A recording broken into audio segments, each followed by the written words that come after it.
I've also been thinking about the nature of a promise. A promise is something that holds its value the most when you're standing currently in a place of uncertainty and you're looking forward into the future where it's uncertain. Take wedding vows, for example. When you and your husband or your wife are doing great and you're head over heels in love and you can't wait to spend time together and you're just flying on top of the world, then that promise is there. You're glad for it. But what you have in the moment is not giving you a need to rely on that promise. On the other hand, if you're going through a challenging time in your marriage and you know that temptations exist out there and the devil's lies start being whispered in your ear, maybe you have co-workers or unsaved friends who are whispering doubts about your spouse's faithfulness to you. Suddenly, that promise finds its challenge point. That's when you discover how much value that promise actually has for the two of you. Do you trust in the one who made the promise to you? Do you trust that they are going to be faithful to that promise? And can you silence the doubts and rest in that promise in your own mind?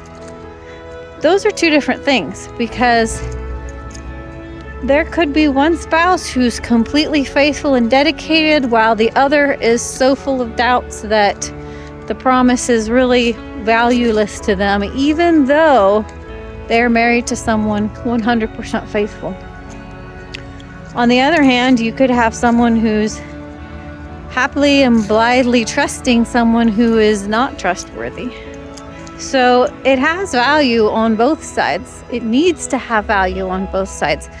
My point is that the value is discovered and found when the promise is necessary, when it's in a situation where that promise is what you need to hold on to, or it's the bridge across the swamp that you're wading through. So it's the same with God and His promises.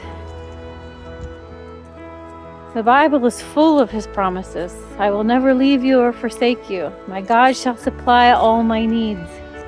Cast your cares on the Lord because He cares for you. The one about sufferings producing perseverance and proven character and hope.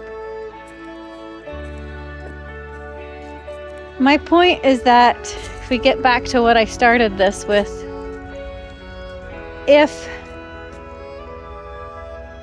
God is going to grant all of our prayer requests for everything to be easy, then why do we need His promises?